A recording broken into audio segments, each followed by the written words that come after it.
Hey there, everybody. Welcome to Guided Listening this week. I'm Jeff Antoniuk. So happy for you to be here with me. We need more Sonny Rollins in our lives. I think that's just safe to say most days of the week. So we're going to look at his very famous tune, St. Thomas, off the Saxophone Colossus album. It's a really great performance. It's an important tune. We've got Max Roach on the drums creating this incredible Calypso feel. We've got Doug Watkins on the bass playing this really strong parent rhythm. So I want to talk a little bit about, sort of the underlying, sort of undercurrents of Calypso, and and then we'll, jump into the solo. By the way, of course, I would love to work with you at Jazzwire. We've got hundreds and hundreds and hundreds of people from all over the world that work with us on the platform. The trick is the platform is, of course, behind the paywall. It's a subscription service. So I would love for you to subscribe. What you can do is take the free trial and check out exactly what goes on. It's incredible. It's 7 days a week. It's 24 hours a day. And love to see you there. So now, full disclosure, I'm from Edmonton, Alberta, Canada, which is not the Calypso capital of the world exactly. We've got tons of immigrants there, but yeah, like I'm a Ukrainian guy from Canada. So yeah, full disclosure.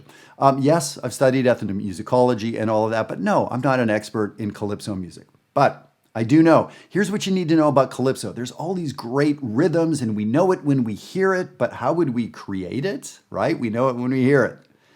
Well, okay, what's going on? The important thing is half notes. 2 half notes. That is Calypso. Boom, boom, boom, boom, boom, boom. Not dissimilar from samba, although it's dissimilar from samba because they're entirely different cultures and countries.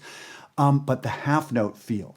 Boom, boom, doom, doom, doom, doom. And of course, there are rhythms and embellishments going on over top, but that's the feel. So we listen to this super classic drum part that every novice jazz drummer should know. If you don't know it, if you're a drummer, learn it. And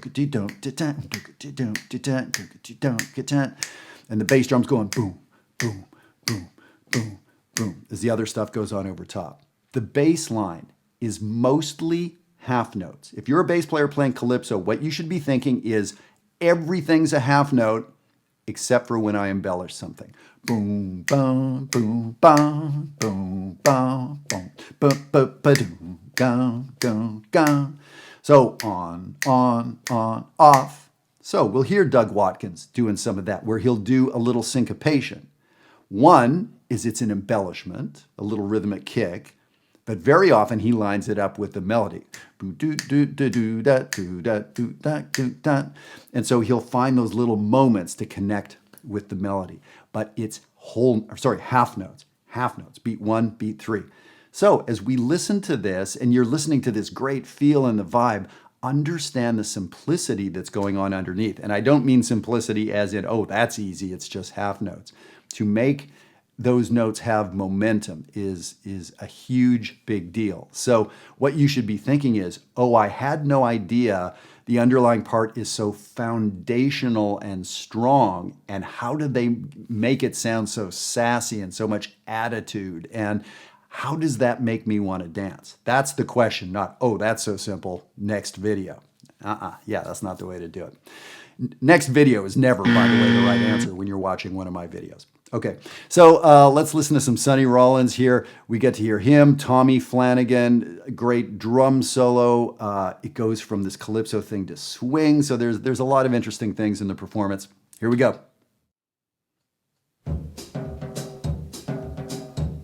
So do you hear that? Those half notes, boom, boom, boom, boom. It's subtle, the bass drum, and then this great stuff over top.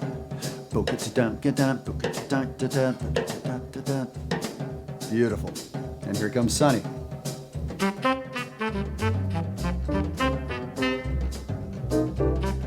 And listen to how Sonny's articulating. He's keeping those notes very short and bouncy. It's not heavy. It's light. It's happy, right? He's doing that with articulation. He's making you feel happy with articulation. Technique on his instrument makes you happy. Yeah. Listen to the bass. Okay, he's moving with the melody there a little bit, but it's embellished half notes. And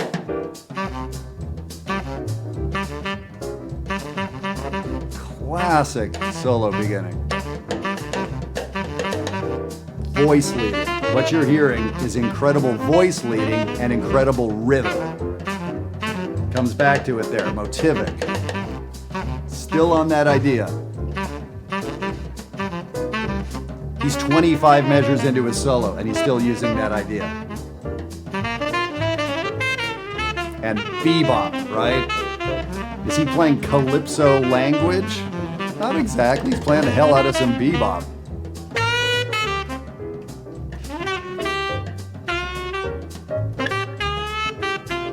Beautiful melodic moments mixed in with the bebop.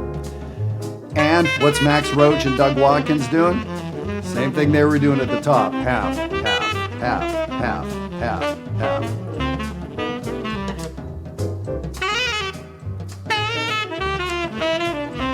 Right, so it's still that nice loping feel, and Sonny's playing kind of double time bebop over it, or double time against those half notes.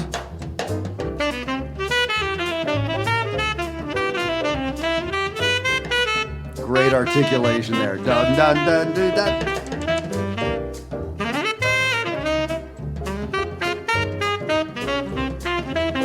Everything Sonny plays is quotable, transcribable, stealable.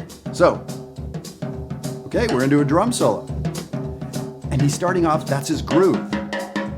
Little embellishment there. And he still has his bass drum going in half notes. And now he's, really soloing, but he's providing the groove as he's soloing. He's literally doing two things at once, right? Accompanying himself as he solos. That changes in a second. What changed? What changed is his accompaniment went away. He doesn't have the bass drum on 1 and 3. So now he's playing a jazz solo. He switched to swing. In that moment, he left Calypso and started playing Max Roach bebop drums. Go back and listen to that. That's fascinating. How he, in one moment, switched countries, switched language, switched the role of the drums. Amazing. Okay, so he's hinting at the Calypso, but this is Max Roach, bebop language here. And talk about quotable, talk about every drummer, take any two measures that Max plays here. Woo! All right, no more Calypso. We're walking 4 quarter notes, ding, ding, ding, ding, ding, right? Swinging on the cymbal. It's a different song, but it's the same song. Same form, same chord changes.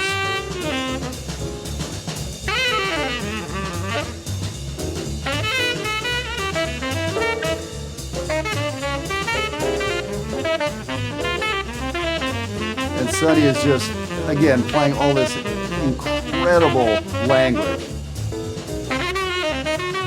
And it's more energetic, so, it's really the same language he was playing earlier, but he's swinging for the fences. We've got the energy of swing and the walking bass, so he's sort of inspired by that. Great repetitive stuff like this. Such a simple lick, by the way. That boo-ba-doo-ba-yo-ba-da. Very straightforward, but so impactful.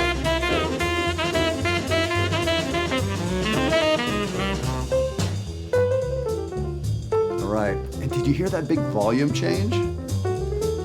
Sonny Rollins quit playing, so it went from 4 people to 3. Tommy Flanagan solo now, right? But did you hear how bass and especially the drums came down under the piano? They were going to town behind Sonny. And how they came down, so sensitive, so exactly right. Perfect.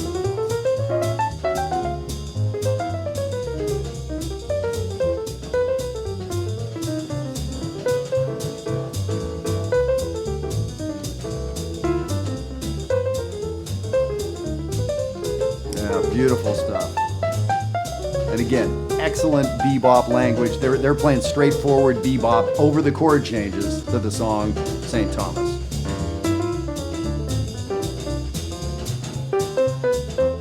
Little flow to the melody there. And man, it is marching along, right? The energy of the walking bass and Max. Man, it feels so good. And this is cool. So now we hear this Calypso melody played over bebop accompaniment. It was Calypso when we started, right?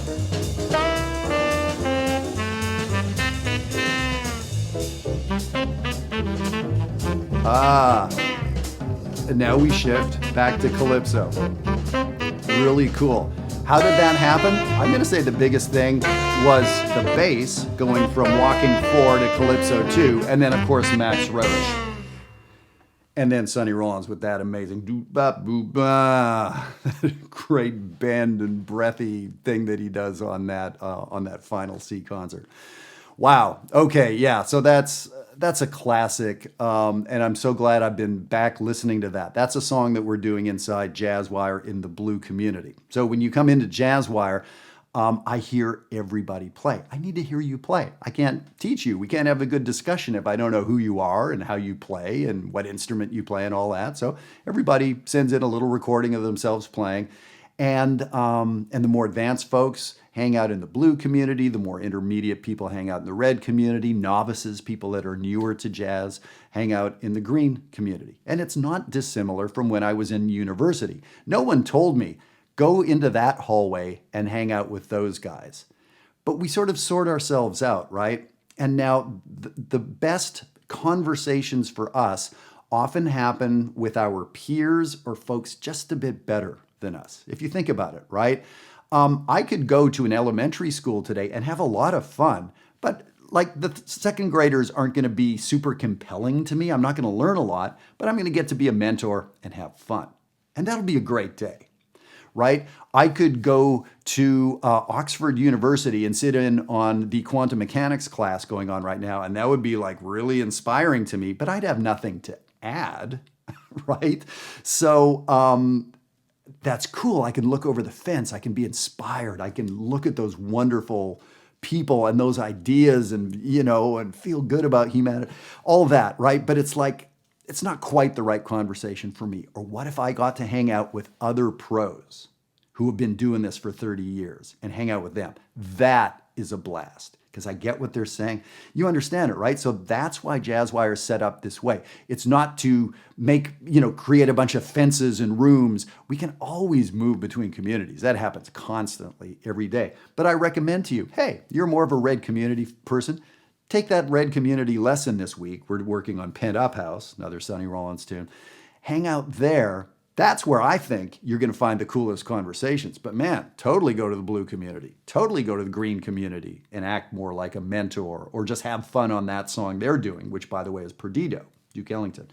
So that's the way it's set up, that I really get to know your playing so I can teach you. I'm not teaching some YouTube lesson to an infinite number of people having no idea who they are, what they value, what instrument they play. Are they any good? Do they know how to articulate? Right? That's not even teaching, really. That's just spouting off information.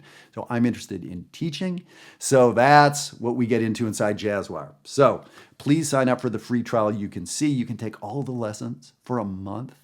Check it out, and I bet we're going to be working with you after that when you see how valuable it is. So thanks for hanging out with me and Sonny Rollins today. I'll see you inside Jazzwire. Have a great week.